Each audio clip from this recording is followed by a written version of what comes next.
2025 नि एप्रिल मासाव एप्रिलनि 8 तारिखआव 5 बोसोर कमप्लिट जागोन बे हिसाबै आङो खुलुमबाय बयखौबो गोसो गोथारै लोगोफोर आं दिनै मोनसे आपडेट लाना फैदों लोगोफोर नोंथांमोना मिथिखादों नङा होनबा मा आपडेट भिडिअ इन्ट्र'खौ नुनानै एसेबाबो हमनो हाखाबाय नङा होनबा लोगोफोर माने मानगोनां बिटिसि नि चिफ हाग्रामा महिलारि सारा फंनैसो बाथ्रा बुंदों बेखौनो आं नोंथांमोननि सिगाङाव शेयार खालामनो सानबाय लोगोफोर नोंथांमोना नायलां आरोना जोबजासिम होमबानो बुजिगोन जोबजासिम नायाबा बुजिनाय नङा आरोना लोगोफोर जोबजासे नायनानै कमेन्ट होबानो जाबाय लोगोफोर उदालगुरियाव दिनै उदालगुरि जिल्ला बिपिएफ हान्जानि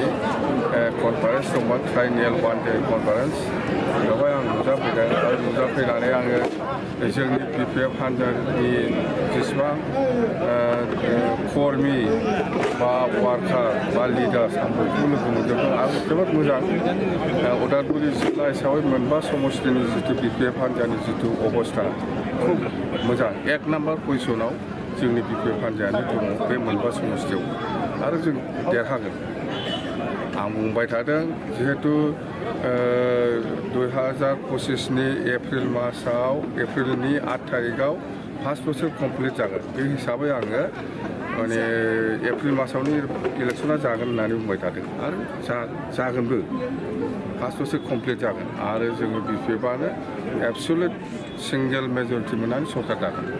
सर जों नुनो ससियेल मिडिया नोंथाङा गोबां गार्ड्स माने गसंथाना बुंदों जाय थाङो थांथों जाय फैयो फैथों होननानै माने सिंगेल भट गेलेनो थाखाय गोबां माने नाजाथिबाय आरे भुल खानांगोन ना भुल दा खालाम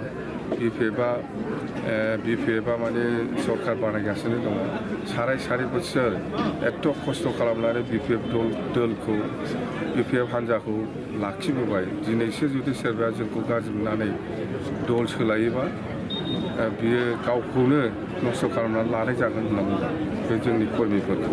मिथिबाय बाराखौ गैखाला जिहेतु इलेक्सना बे हिसाबै आं बुंदों ओंखायनो नस्थ' खालामनानै लानो नाङा जेरैबायदि खस्थ' खालामबाय थाबाव जों बिपिएफआ सरकार बानायनो थांगासिनो दं आरो सरकार जायोब्ला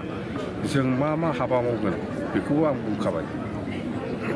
सर दिल्ली महत्सव जों नुनो मोनोमोन गोबां माने दिनै नरेन्द्र मदिया बुंदोंमोन माखासे रोंगौथाय सोलोंनो बा बर' हारिफ्रा सोलोंहोदों नाथाय जों गोबां जोंनि बर' हारिफ्रा दिनै जोबथेसालियाव दङ उदां अख्राङाव फैयाखै बेनि बेलायाव सार मा बुंनो बेखौ बे प्रमद बर'आसो मिथिगौ बेहाय आं गैया बेखौ आं मिथिया प्रमद बर'नाव सोंबा बे क्लियार होगोन बेखौ थेंक इउ